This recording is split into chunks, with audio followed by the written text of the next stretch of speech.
Hi, I'm James, and I'm here with another analysis of the Russia-Ukraine war, looking at the German decision, or lack of a decision, to send the Leopard 2 tanks to the Ukraine. So it is a very emotive topic, and can I just ask that any comments that you make are constructive. I will be deleting comments that I feel are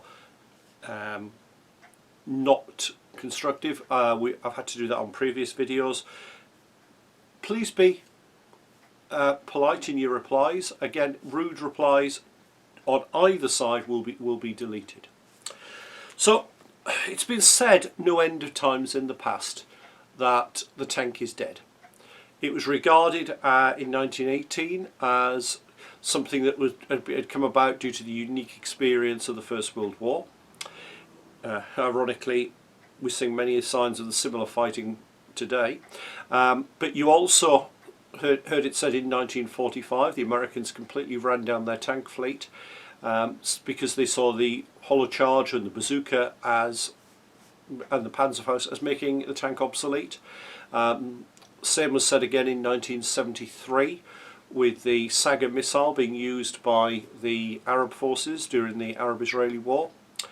And in 2022, when we saw Russian tanks being mauled in the Ukraine. More obscure one, some of you remember the Chad Toyota Army was another case where they're going, oh, the tank's dead. If that's the case, why are the Ukrainians asking for more tanks? Kind of puts it on its head. Now, if you look at all of the examples of when the tank has been said to be dead, they are all down to faulty doctrine or faulty tactics. In every case, tank losses were excessive, and end result, new tactics were evolved or rediscovered, and end result, the tank is still a viable force. Now, the number of tanks the Ukrainians have asked for is enough to basically build 3 brigades, or a division if you add the support elements. Now, when you think about that, that means you're talking really 2 mechanised brigades and 1 armoured brigade. So you're talking realistically 4 to 5 battalions of tanks, which does match up with what's been asked for. Now, at the minute, they don't have enough tanks for a mechanised brigade in the aid that's been given. They haven't even got, they've realistically not even got a battalion of armour. So there's an issue straight away. Now, the request for more tanks is there because tanks work well when used with other units, when they're used with infantry, when they're used with artillery. It's an integrated force. That is what gives it the firepower. Now, when you consider how the Russians used them last year, they were used very much in isolation, and that was when they took the losses. All that footage we saw at the start of last year, watching the attacks, you will see the tanks are unsupported. End result, they get hammered, and that's the lesson from every one of those cases we've looked at. So there is a need for tanks. That is fairly obvious. Now, so far we have Challenger being provided. 14 have been provided from British stocks, and that has basically left the British Army short. That's frightening to me. I was looking at figures. I know they're not comparable, but 1 tank regiment of 1 battalion, which was the Sherwood Rangers Yeomanry, famous by Band of Brothers by James Holland, not the Stephen Ambrose book, so Brothers in Arms, my apologies. What they lost in Normandy to the end of the war was 1,000 tanks. That's a staggering figure. If you think on average, in World War II, 1 tank crewman was killed for each vehicle destroyed. That's a lot of deaths. When we start looking at Modern warfare. The Arab-Israeli War of 1973, the Yom Kippur War, or War of Atonement, whatever you want to call it. That, loss-wise, both sides lost at least 2/3 of their tanks in 2 weeks. Tanks die on a battlefield. There's no two ways about it. High intensity warfare, you lose tanks. So there is, again, more an indicator. This is why we need tanks. Interestingly, as I said, that the Ukrainians want them to form new brigades. That implies that they are actually sustaining their losses in other tanks. That's me reading into it. But if Britain has used 14 tanks, and that has already impacted our defensibility, there's a problem. We're very unlikely to be able to provide any more. There are issues with the Challenger 2 going to Ukraine. You can see my previous video for that. So let's look at what could be supplied. Let's look at what tanks are out there, and we'll concentrate on what's available from Europe. Thinking outside the box, there is always the option to go to places like South Korea and look at the K2 tank and what they have in storage. That could be an option. However, I'm going to concentrate on what NATO can do without using too much diplomacy. Now, as well as the Leopard, the other big one that's getting mentioned is the M1 tank. Now, the M1 has gone through a massive series of upgrades, and that is always something that's worth remembering. We talk about the T-72. The T-72 that is being deployed by the Russians is completely different to the T-72 that was walked all over in 1991 in the Gulf. That was the baseline T-72 Euro model. We're now talking fairly sophisticated tanks, in all fairness. Yes, the hulls are old, but the new material inside is tougher. So the Americans have about 5,500 tanks in storage, of which 3,700 are the M1, A1 and A2. I'm guessing that most of the others will be a mix of M60s and the original baseline M1, possibly the improved M1. Now, when we start looking at that, the Americans could give them. The Americans are saying they're very reluctant because of logistics, and there is an issue that they have gas turbine engines. The gas turbine engine is basically a jet engine, and it uses the same amount of fuel idling as it does going flat out. So it would, yes, it would impose a logistics burden. I've not been able to find any information on the equivalent gas turbine tanks that were being used by the Russians and the Ukrainians. It was noticeable in Chechnya that poor crew training resulted in the drivers being unaware of this fuel consumption and would leave the engines idling so that they had power for the radios and things, and the end result, they were often running out of fuel and having to be abandoned. It's why later M1s and I believe the Russian equivalents actually put an auxiliary generator in, so you had power that way.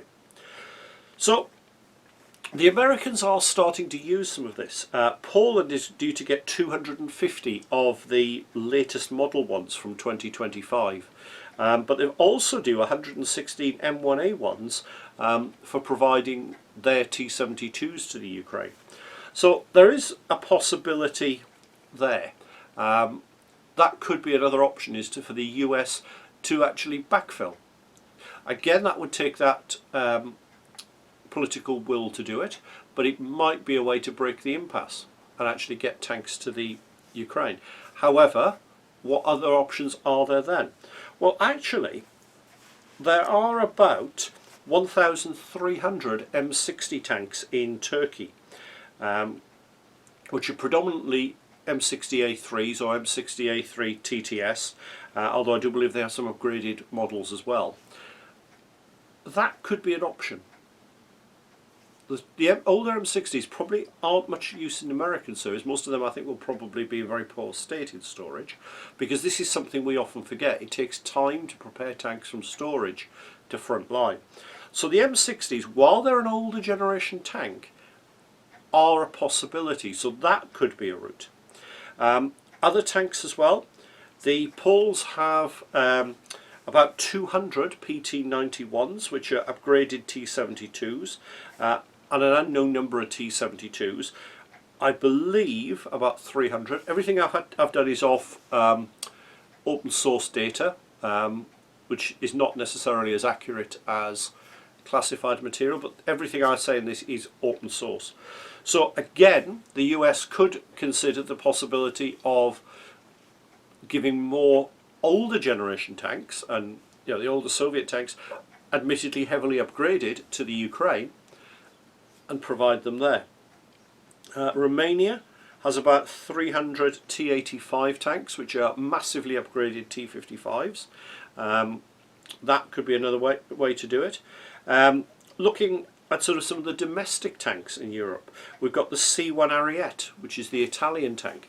Now the Italians only have about 200, so they would be very unlikely to provide anything more than, I would suggest, a squadron. And I've not heard anybody suggest the Italians provide, because again, you're then going to produce a different model into your logistics. Even if your ammunition is the same, all your spare parts are different. So that's an extra problem. France has got 254 operational Leclercs, of which 240 are in units, and they have about 85 in reserve. It does use a different gun. It uses the 52 caliber 120mm smoothbore instead of the 44, although some of the latest German ones do that. You may see a bit of confusion there, but the ammunition is compatible between the two, so there's not an issue on that sense. But again, there's very few of them available. The Turks have the Altay tank, but that unfortunately is, as yet, is not in service. It could, once they start coming on board, it's probably going to be too late. So those are sort of some of the alternatives. So let's look at the Leopard. And it's often forgotten, and I think it picks up a lot of issues. Rheinmetall, back in 2022, I'm not sure if did I jot the date down for it? I don't think I did. Fairly early in the invasion, offered to provide 50 Leopard 1 tanks. Now the Leopard 1 is an old design. No older than anything else that's fighting in the Ukraine. And if you look at some of the kit, you will actually see there are some weapons, particularly the small arms, that are actually pre-20th century still being used. Mosin Nagants and Maxims, for example. So the Leopard 1 then. Germany has an unknown number in storage. It's believed to be about 90. And Rheinmetall said they could provide 50. And now that deal fell through for two reasons. It fell through because of a lack of ammunition. It's a 105mm rifled round. The classic 105mm gun used on things like the Centurion, the M60 and so on. So that might mitigate against the M60 as well. It's a lighter armoured tank. It puts the emphasis on mobility rather than on armour. But I think there will be issues with ammunition with that. So, okay, and yes, I suppose it would be yet another ammunition type. So let's look at the Leopard 2 then. Let's talk a little bit more about that. I've actually done a bit of looking around, again, all open source, to actually see how much there is in service. Now, Germany, during the Cold War, had a tank strength of over 4,000. Currently, they have 266 tanks in service. Yeah, I'll let that sink in. That's on a par with the British, and we're struggling to give 14. Now there are some in storage. That we know that there's 22 in storage. There may be more, and I find it very significant that the new German defence minister, one of the first things he's asked is for an audit of the Leopard fleet. That tells me straight away Germany doesn't have the tanks to give. There's not enough to fully re-equip the Ukraine. So there is going to have to be some searching from elsewhere. So let's actually have a look at where some of these tanks could come from. Poland is only just starting to... they have 247 in service. Now what I find interesting is they've already said they have started training Ukrainian tank crews. I think there is the possibility that Poland is basically going to stick two fingers up to Germany and say they're having them. That could cause quite a rift. It's noticeable to me that the political leadership of NATO is moving. In the Cold War, it was very American-led. What we're seeing now is much more movement from the Scandinavians, from the former Eastern countries, and surprisingly the UK.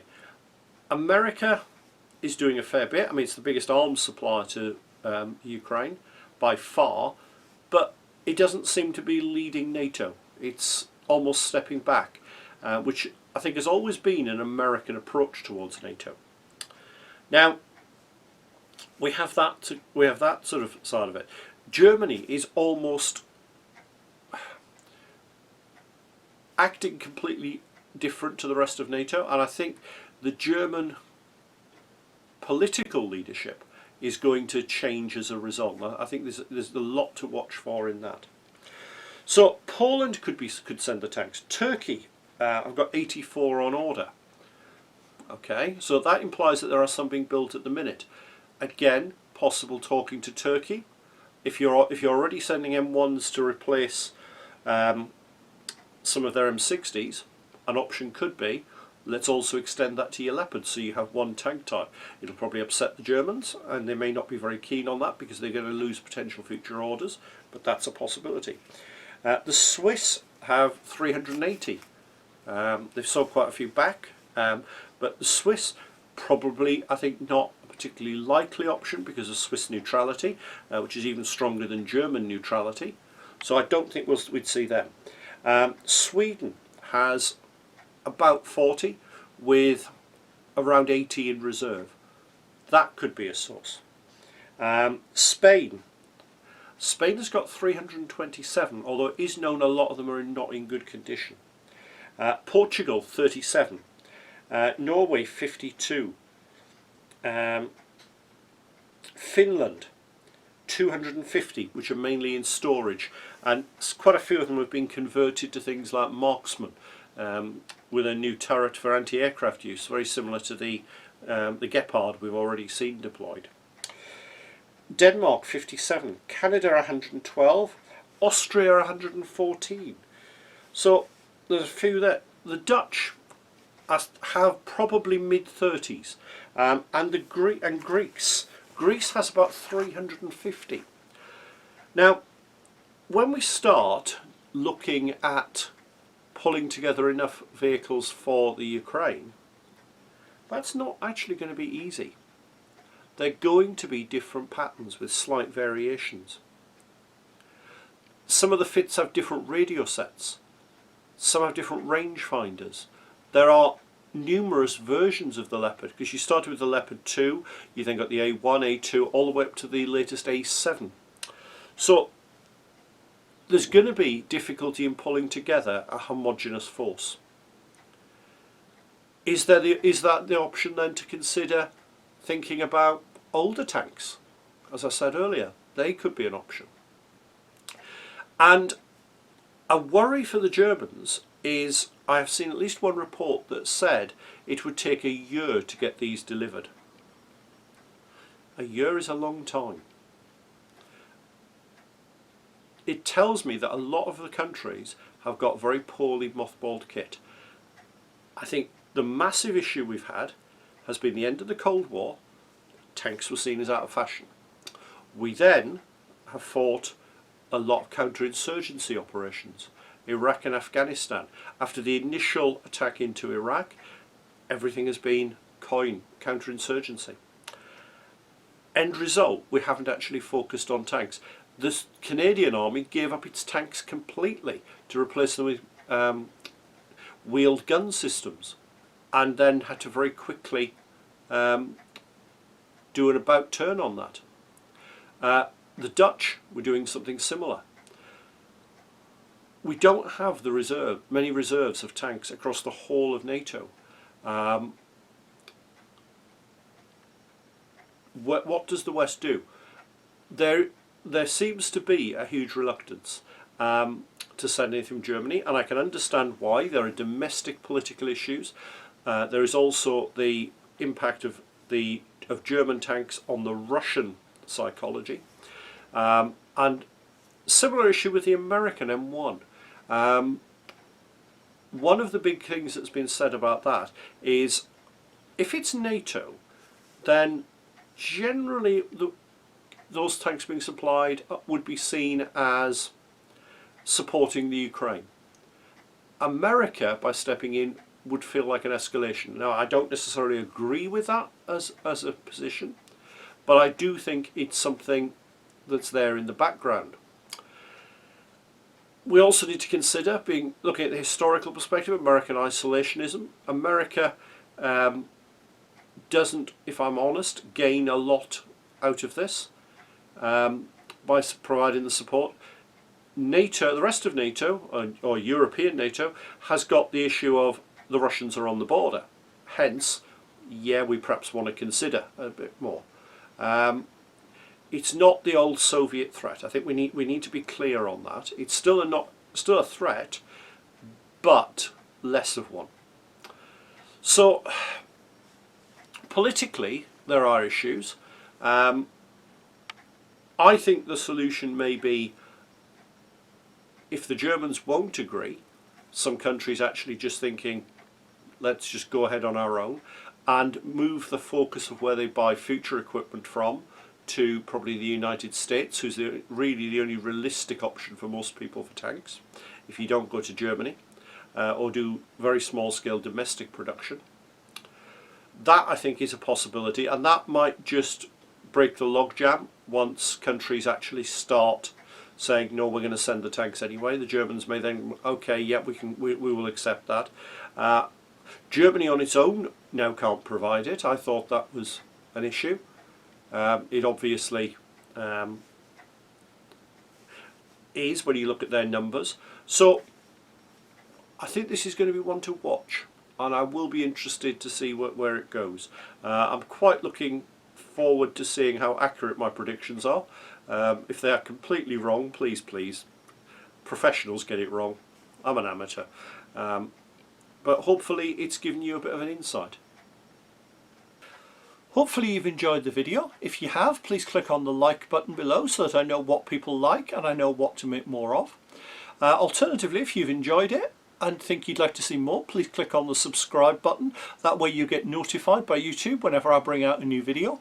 And you never know, there might be something in there that you hadn't considered, because I do cover a variety of things on the channel. And finally, if you have a little bit of cash going, I now have a Patreon account. I'm always looking for patrons, because at the end of the day, let's be perfectly honest, it's a good way for me to get a little bit of money that will use to buy review items or to travel to museums and so on. I don't put a huge amount on that. At the minute, all we've got is one tier charging £1 a month, which just, as I said, helps cover my costs. See you soon.